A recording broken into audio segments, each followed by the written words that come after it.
Hello, and welcome to episode 10 of Charlotte Mecklenburg History with Dan Morrill. Today is Sunday, May 10th, 2020. It is Mother's Day. Happy Mother's Day to everybody who's joining us, other fellow moms. I'm one too. And I am Dan's daughter, Mary Dana, and I am here with Dan. And today we are going to be talking about some different projects that Preserve Mecklenburg is working on. In our first episode, we introduced Preserve Mecklenburg and talked about what that was. So you can go back and listen to that one if you're not familiar with the organization. And today we thought for our 10th episode that we would review the projects that they are working on. And we finally got our technical difficulty worked out with the computer that we can share the screen. So really this is a good episode to watch on YouTube because my dad is going to be showing a bunch of pictures and that go along with what he's saying. So anyway, good to see you, Dad.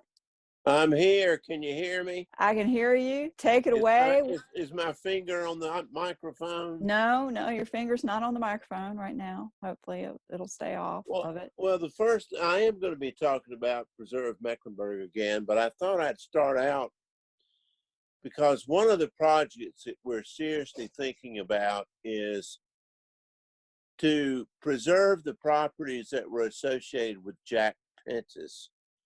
You might remember that last week I talked about Jack Pentes, who is this amazingly creative artist who worked in Charlotte in the second half of the 20th century. And so I got some photographs that I think would sort of review his life. And I think this will be fun. And I don't know how long it will take me, Dana, but we can certainly finish it in 20 minutes. So we might not even go to another project. But I'm gonna start. It's your show. He is about 18 years old in this picture. Jack Pentes, P-E-N-T-E-S. He graduated from Charlotte Central High School, and he really started on his own to make a living for himself in the 1940s. And this would have been right at the beginning of the 1940s. And you remember that I talked about he did chalk talks. Right, and this is a picture of him doing a chalk talk. And look at him, look at his little, you can always tell about a lot of people, Mary Dana, by what they wear on their head.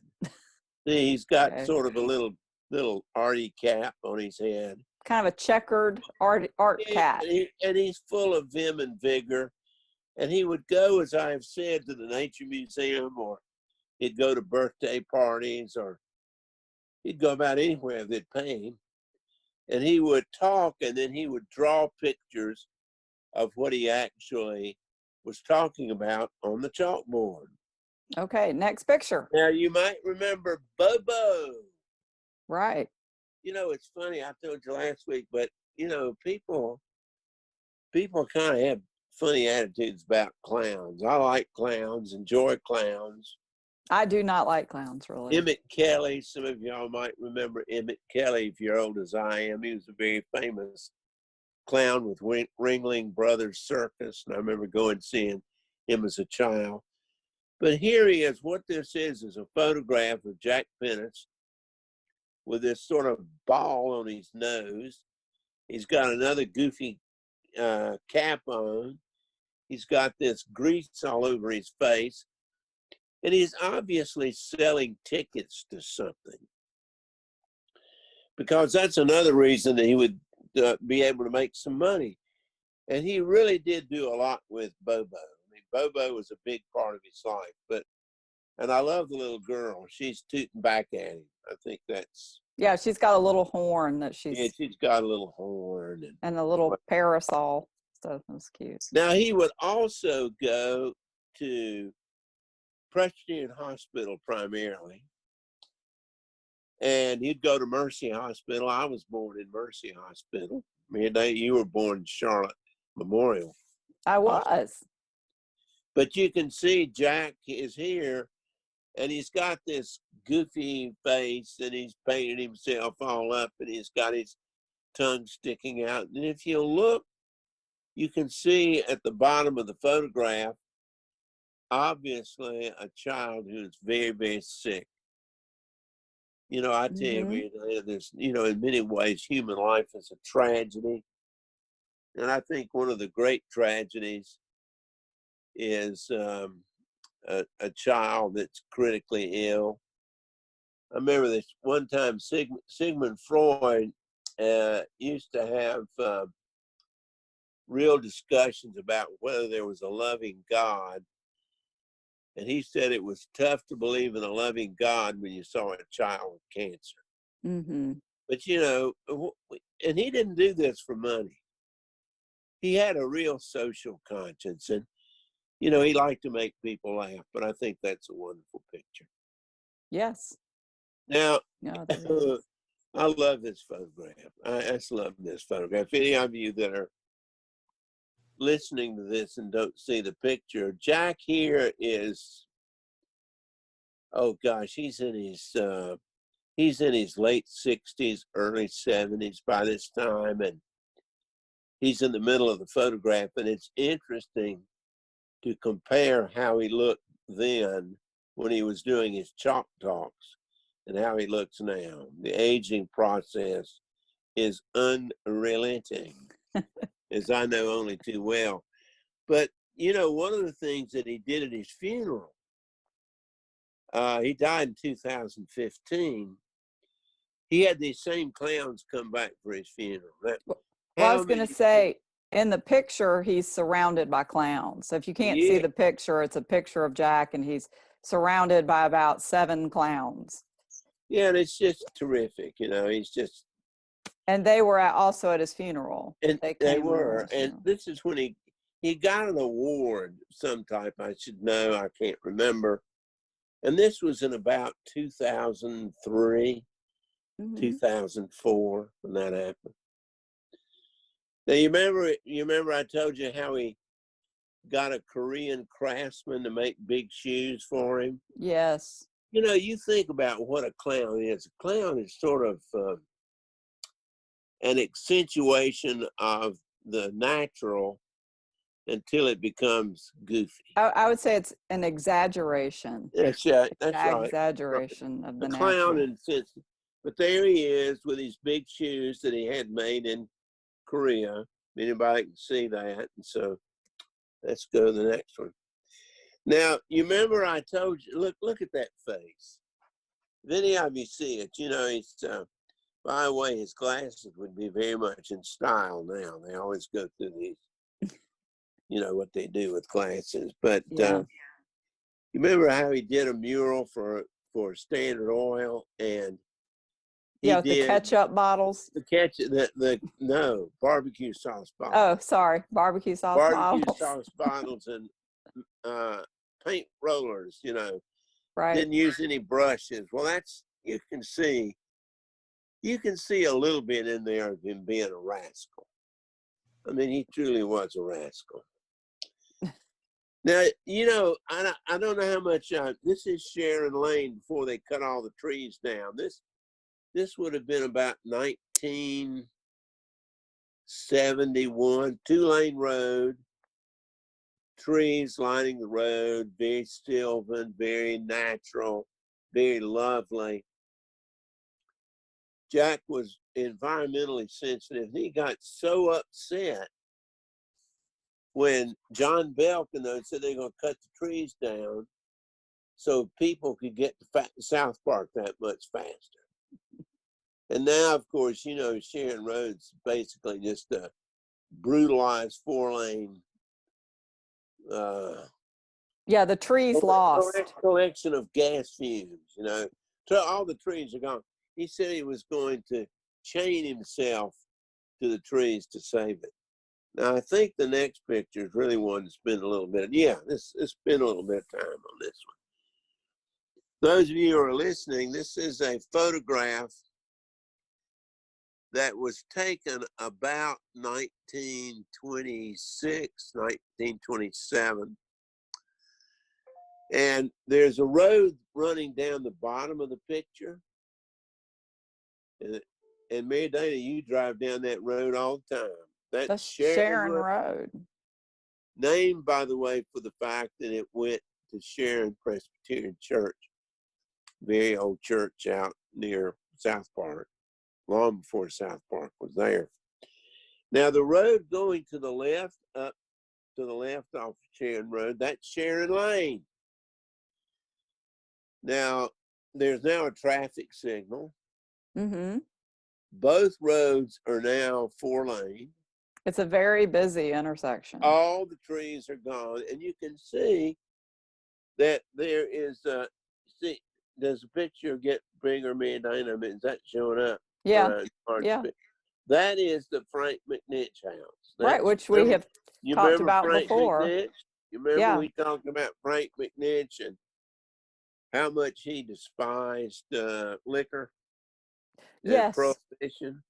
Well, when he built that house, they started in 1924, and he moved into the house in early 1925. Big colonial revival style house. And I don't know if I'm going to get to it because this might take too long. But we're also trying to save that house right now. In fact, if we have some time, I will skip to that. And that's the only house that you can even see in the picture. There's no other houses. It was in a 25-acre farm. And if you look at those woods back there in the back, that's now Foxcroft.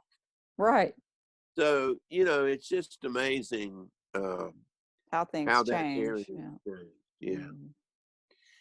Now, one of the things that Jack was really big on was trying to get people to ride their bicycles to work, because he was convinced, and he was absolutely right, that these fossil fuels that were being puked out by all these automobiles was absolutely polluting the world. Mm-hmm. In fact, we were commenting today, and this was in the 1970s. This would have been in the mid-1970s. There was a real strong environmental movement in the mid-1970s. That's really when Earth Day was first started. Well, what you were going to finish, you didn't finish your sentence earlier, but we were commenting today about how blue the sky was. Yeah. Because pollution is down. Yeah, we're in this coronavirus, and there are fewer automobiles on the road, and the sky, I was looking at the sky today, and it looked like the sky that I used to see as a child. Wow. It looked like the sky because I was a child in World War II, mm-hmm. and there was gas rationing. So the number of automobiles was way down. Number of trucks was way down. And this is taken on 4th Street, just below Caswell, coming into town. If you went off to the left off this photograph, this is a bunch of people on bicycles riding to work. And Jack Pentes was the one who really put all this together and wanted to have this happen. He's not in the picture, though, is he? No. Yeah, okay. Right. No. Okay. Now, we mentioned the last time about the Land of Oz, Mm-hmm. If you think about it, there is a connection between Bobo and the Cowardly Lion. I mean, they're both sort of exaggerations. Isn't that what you said? Yes, right. And we noted that the Land of Oz on Beach Mountain, which you went to in 1970, that Jack Pentes was the one who dreamed all that up. You can still go. They open it. They do. They do. Now it's not open all the time, but it closed for continuous operation in 1980. Mm-hmm. But they do open it up a few times a year. And this was really something that allowed Jack Pentes to be able to get a little bit better off economically. But anyway, that. Now, you know, he got really a lot more money in the 1990s when he was starting to sell so many of these so-called soft playgrounds that were adopted primarily by fast food restaurants. Right. You know, one thing parents love to do is get away from their kids. And they love for their kids to be safe, but they like to get the hell away from them, especially when they go eat. And so people could go to Burger King and they could go out and their kids could play in a safe, fenced environment that they really couldn't get hurt. And so that was a very novel idea that Jack came up with. Now, I spoke to his widow, Ruth Pentes, who is now living in Athens, Georgia, although we hope that she's going to come back. And she told me some interesting stuff. They bought this boat, which was manufactured in Clearwater, Florida. They brought it up here from Lake Hartwell, which is down on the Georgia-South Carolina line. And they said that top speed on this thing was 9 miles an hour. And it was, they said they'd go down to Lake Wylie and about get killed. Because all these people, these water skiers and these crazy people on boats could go flying by them. But Ruth told me that they sold the boat after Jack got his health broke. And, but she said he loved being on his boat. Here is Jack at the corner of Marsh Road and South Boulevard. This was one of the very first playgrounds, safe playgrounds with plastic and, you know, cushions and all the rest. A lot of plastic balls for people, kids to play in. This was one of his very first playgrounds, and this is, as I said, is at the corner of Marsh Road and South Boulevard. And you said he designed them, is that right? Oh yeah, oh yes, and then marketed them all over the country. I mean, he sold them in Japan, he sold them in Europe, he sold them all over the world. Did he come up with the idea initially? Or? Well, he really sort of adopted it. He went to some meeting up in Canada when they were talking about these things, but he really put it into motion. He took someone else's idea and really implemented it, but was very successful. Well, this is 1957, July 1957. You know, Jack is marrying Ruth Emerson Jones, and they.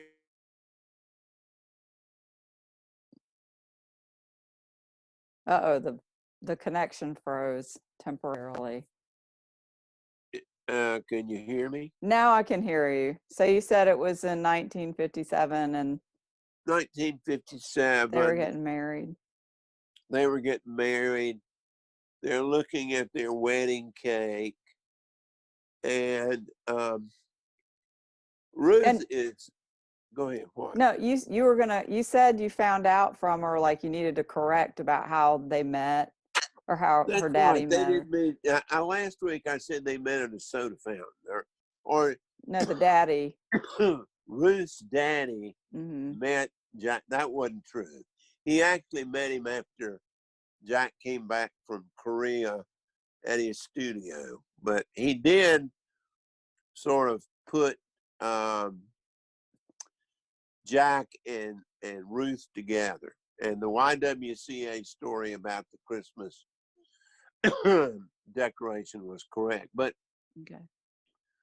Ruth was very important to the success because one of the things that his children, Dorn and Dana Pentes, have told me one time, but they hadn't told me 50 times. Give credit to my mother. And we're doing this on Mother's Day. Yes. So we need to give credit to Ruth. Was the practical minded one.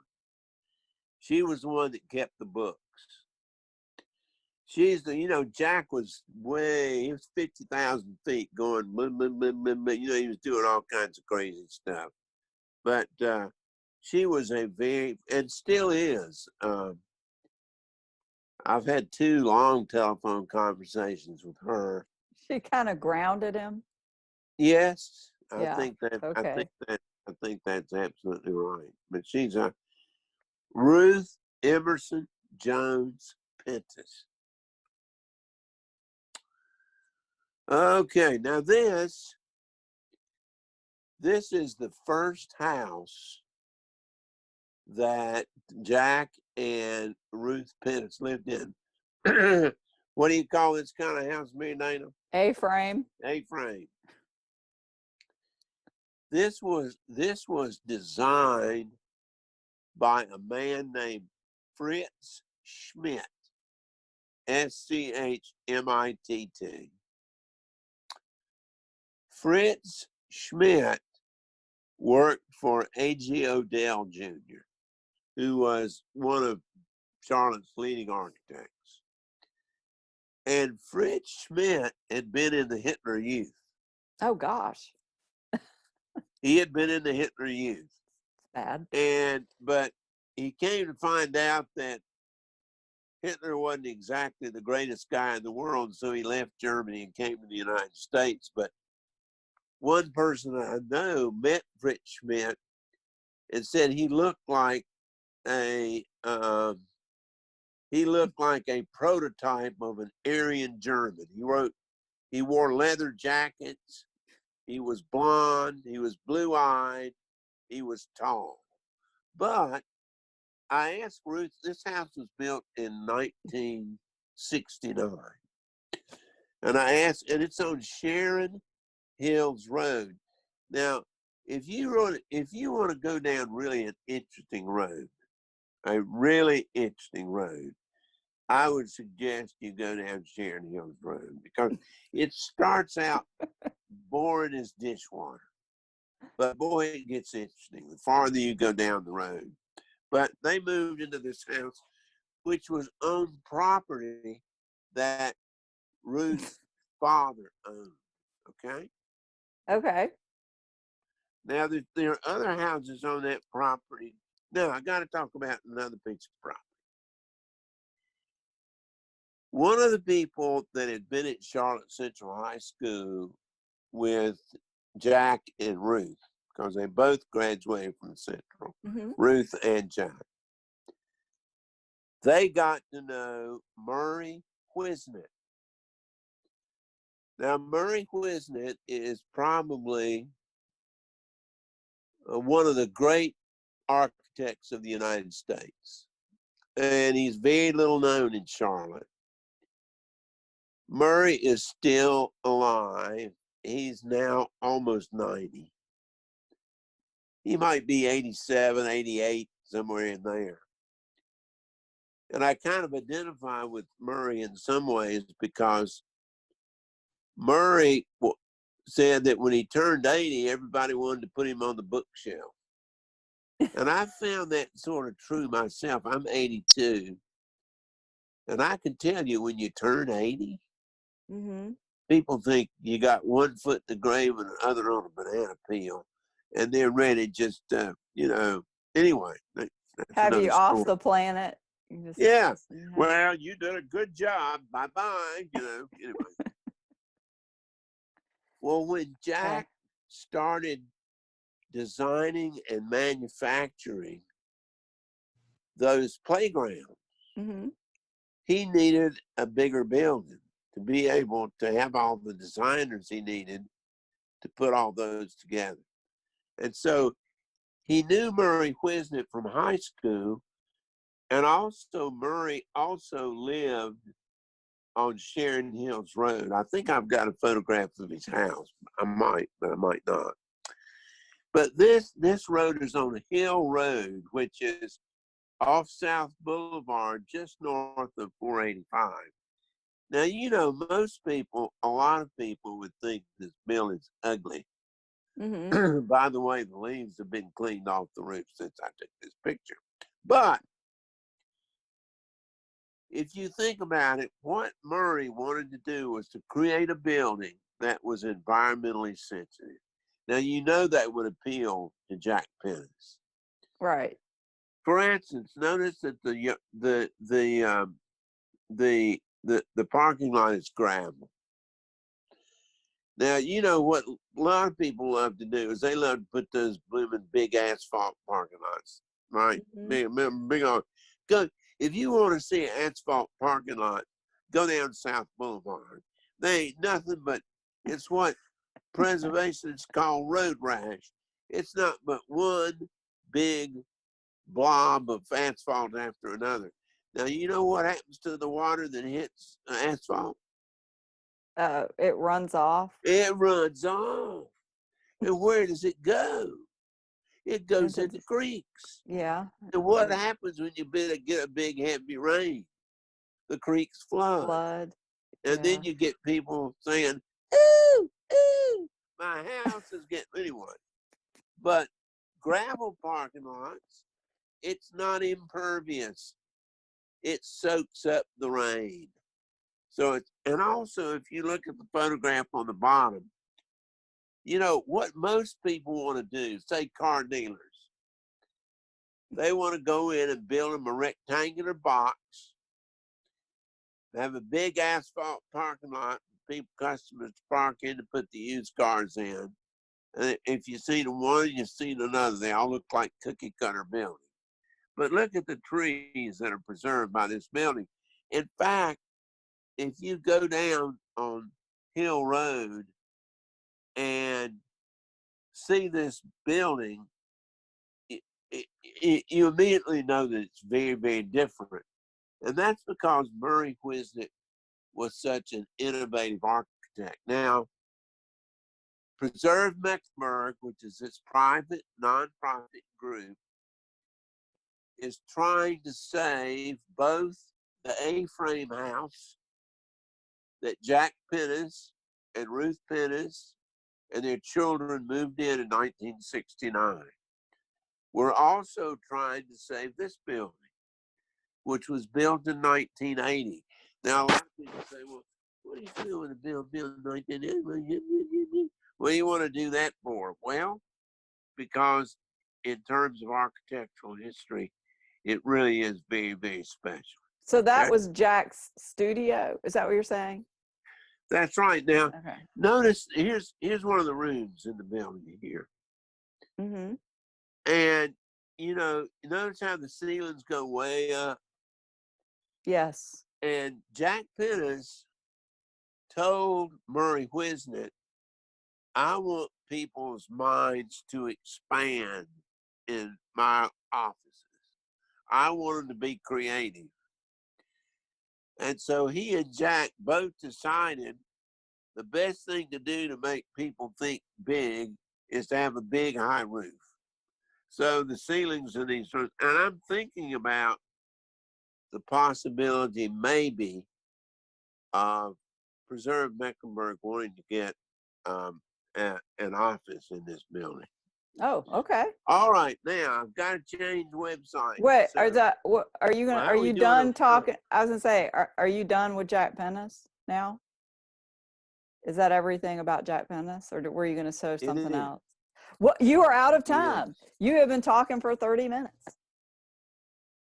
So we are out of time. We are just gonna end the episode. We're out of time. Yeah, we're gonna end the episode there because, you know, we talked about Jack for the episode, but that's okay. You had a lot to say. So we talked about, we just got to 2 projects. We just got to the Pentes property. What I'll do next week, What? Oh, you're freezed up a little bit. okay. I can see you. What you're going to do next week is what? I'll show you more projects that Preserve Mecklenburg is working on. Okay. Because I didn't even go into any of those. And there's some really, And I would be very interested if people like the fact that we had a lot of visuals. If you just react and tell us, remember my email address. It's danmorrill2, DANMORRILL, the number 2, at gmail.com. Okay? Yeah, so please let us know, and you can comment on the video on YouTube. And then also you can follow Dan on Instagram. It's at Dan Morrill, all one word, DANMORRILL.